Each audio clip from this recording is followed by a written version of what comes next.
Donald Trump is losing it. He's lashing out in public. He was panicking all last night.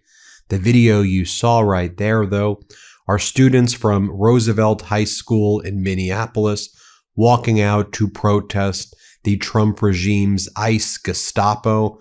That was taken by Jerry Holt. Hat tip to the great work that the Minnesota Star-Tribune is doing to cover the invasion by Trump's Gestapo, the ICE, and the Border Patrol.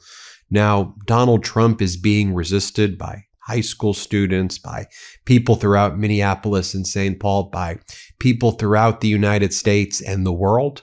We're seeing mounting calls for boycotts of the World Cup in the United States, right? As Donald Trump now refers to the United States as a predator country that must dominate the Western Hemisphere, as Donald Trump threatens to invade Mexico and Cuba and Colombia and Greenland and calls Canada the 51st state. You know, the FIFA World Cup is supposed to take place in June and July, and there are reports that tens of thousands of tickets are being canceled, that people from other countries do not want to be here at the United States or show up here at all when the ICE Gestapo and the Border Patrol could engage in these crimes against humanity against them. There's some word that FIFA is getting very worried about this and may be holding an emergency meeting. We will keep you apprised of that. But Donald Trump's panicking, making posts like this.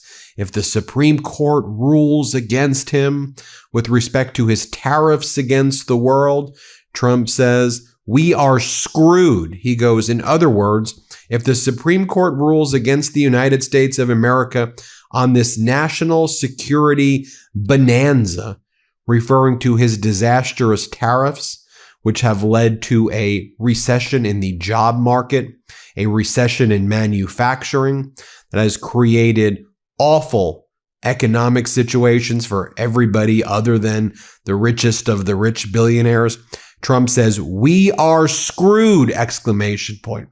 I just want you to think about what poor leadership that is. We're screwed.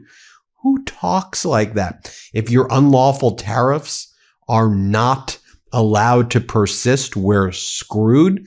I mean, he's obviously threatening the United States Supreme Court right there. By the way, before I forget to say this, make sure you hit subscribe to our YouTube channel. We're on our way to 6 million subscribers thanks to your incredible support. So in addition to posting, we're screwed, Donald Trump also refers to FBI agents who worked with special counsel Jack Smith as total scum, and that FBI Director Kash Patel better get them out now. Radical left lunatics put in by the auto pen and Obama, exclamation point. So he goes from saying we're screwed to calling FBI agents total scum. By the way, MAGA Republicans in the House and the Senate are also pissed that Donald Trump launched a criminal investigation into the chairman of the Federal Reserve, turning the United States into what developing authoritarian nations with no independence for their central bank looks like. Well, then Donald Trump goes, randomly post this. Congestion pricing in Manhattan is a disaster for New York. It's got to be ended immediately. It's never worked before, and it will never work now. I love New York and hate to see it being destroyed so rapidly with such obvious, foolish policy. Thank you for your attention to this matter. Like, objectively, if you did not like congestion pricing at first, you can't ignore the numbers that it's been wildly, wildly successful. Vehicle traffic is down 11%. Foot traffic is up 3.4%. Retail vacancy is down 0.9%. Pollution in New York is down 22%. Program revenue funding transit improvements, $548 million. Sales tax revenue increases, 6.3%. It's working very effectively. And Donald Trump's attacking the congestion pricing. Remember how Donald Trump unilaterally decreed? Remember several months ago, he said, I am king. And he posted a photo of himself with the crown. I hereby decree. It's literally what he did. Congestion pricing is over. And then New York went to court and they blocked Donald Trump from blocking the congestion pricing. There's another court date on that. I guess that's why Donald Trump's posting this. But to recap, Trump goes, "We're screwed," calls FBI agents scum, attacks New York congestion pricing. Again, a states' rights issue that's working effectively for the state of New York. And then he posts this: "Effective immediately, any country doing business with the Islamic Republic of Iran will pay a tariff of 25% on any and all business being done with the United States of America. This order is final and conclusive. Thank you for your attention to this matter!" Exclamation point. Well, as our editor-in-chief Ron Filipkowski writes, so a new 25% tariff, that's a new 25% tariff on China and India, effective immediately because they work with Iran. Who else? Are you going to tariff the United Arab Emirates, who does personal business deals with you and your family to the tune of hundreds of millions, if not billions of dollars? What about the semiconductor chips you've given the UAE? Are you going to take those back? Because the UAE's big trading partner with oil and with other commodities is Iran. So UAE's your buddy, Donald. What are you going to do there? So again, just this evening alone, or yesterday evening alone, we're screwed if the Supreme Court doesn't rule for Donald Trump. The FBI agents are scum. Congestion pricing is a disaster, which it's not. And then he tariffs, if you take his word for it, but it's yet another Trump lie, every country that does business with Iran. So China, India, United Arab Emirates. Have you thought these things through? And meanwhile, as I mentioned, FIFA there's a massive boycott movement online. I've been seeing posts like this. Would you have gone to watch the Olympics in Nazi Germany in 1936? If the answer is no, it's time to cancel your U.S. World Cup tickets. Or Mahmoud Safa: "I canceled my World Cup tickets. The ICE may decide that I am a gang member and I'll be locked in prison for a year with no charges, no hearing, no trial, no right to consult a lawyer, no phone call. The U.S. is not safe to visit." Well, that's unless, of course, you are a January 6th insurrectionist, then you get pardoned. By the way, not sure if you heard this, so let me let you know what's happening. You know, Brian Cole, who's the suspected DC pipe bomber. Remember Brian Cole? Well, a few days back, he pled not guilty, but we've now heard from his lawyer. His defense attorney is Mario Williams, and he said, look, Brian Cole, my client, voted for Trump twice before his arrest.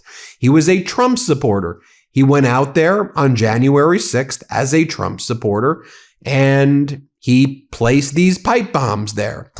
I think you have to employ some kind of common sense as applied to the allegations against my client, Brian Cole, says his lawyer, Williams. So if the allegations are that he went out there and he set down these components and that they were found on January 6th, the judge says that it's part of January 6th. You were allowed to get a pardon for everything related to the events that occurred on or at the Capitol of January 6th. Here's the text of Trump's pardon. It says, the president grants a full and complete unconditional pardon to all other individuals convicted of offenses related to events that occurred at or near the United States Capitol on January 6, 2021. So Brian Cole says, that's me. I'm a Trump supporter. I did. Remember we told you that was going to be his argument? Well, that was indeed his argument. You know what the Trump regime is also doing right now? You want to know what their federal investigation regarding the shooting death of Renee Colgood? Say her name, Renee Nicole Good. You know what they're actually investigating? They're investigating her after she's dead. They're not investigating Jonathan Ross, the ICE agent who killed her. They are investigating her. And all the reports are that they're looking into her affiliations, her background. Here's the report from the New York Times. FBI inquiry into ICE shooting is examining victims' possible ties to activist groups. Former department officials warn that such a broad inquiry raised the specter that forms of political protest could be criticized. As our editor-in-chief, Ron Filipkowski, writes, a thorough investigation is being conducted of the deceased victim, Renee Nicole Good, while the killer was exonerated by Kristi Noem and Donald Trump before her body was cold. Also, we're learning that one of the other war crimes the Trump regime committed when they've been blowing up these boats off the coast of Venezuela and murdering people, call it a war crime even though we're not, what do you want to call it? A crime against humanity, a war crime. You pick the name for what it is. But one of the things that the Pentagon did is it used planes that looked like civilian planes, like civilian jets, and those planes flew very close to the boats. They faked and pretended they were civilian jets and then dropped their bombs on the fishing boats and killed people. That's called perfidy.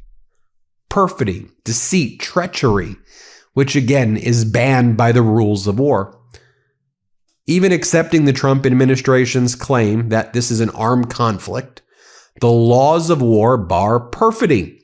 The Pentagon used a secret aircraft painted to look like a civilian plane in its first attack on a boat that the Trump regime said was smuggling drugs, killing 11 people last September, according to officials briefed on the matter. The aircraft also carried its munitions inside the fuselage rather than visibly under its wings. The non-military appearance is significant, according to legal specialists, because the administration has argued its lethal boat attacks are lawful, not murders, because Trump determined the United States is in an armed conflict with drug cartels. But the laws of armed conflict prohibit combatants from feigning civilian status to fool adversaries into dropping their guard, then attacking and killing them. That is a war crime called perfidy. Retired Major General Stephen Lepper, a former Deputy Judge Advocate General for the United States Air Force, said that if the aircraft had been painted in a way that disguised its military nature and got close enough for the people on the boat to see it, tricking them into failing to realize they should take evasive action or surrender to survive, that was a war crime under armed conflict standards. And how despicable is that? Meanwhile, last night and throughout the day, Trump was sending emails like this to grift and steal and trick his supporters. I subscribe so you don't have to. Here's the email. I am Donald J. Trump. And it says, ouch, this is starting to hurt. Ouch. Ben, this is starting to hurt a little. J.D. Vance, Don Jr., Team Trump, and I have reached out to you several times to accept your Trump merit badge. We're getting worried. It's President Trump here. This is your final chance before the deep state deactivates this link for good. Accept your Trump merit badge. Then you click accept Trump merit badge, and it asks you how much money. So let's say you pick $2,500 to accept your merit badge. Then you check the box where you believe you're just sending money to him to get your merit badge. Well, you've just doubled what you pay. You're now paying $5,000. And guess what? Your donation qualifies for the gift offer. You don't even get the fake merit badge. You may potentially qualify for the merit badge after giving $5,000. I've described this before as elder abuse or just a predatory abuse in general against consumers. But when I was a litigator, I handled cases where big fraudsters would trick elderly retired people. And if you notice, they make it very easy for retired people to do this, to trick them into giving their life savings away. And I wonder how much money people are giving this guy and not even realizing it to get their merit badges.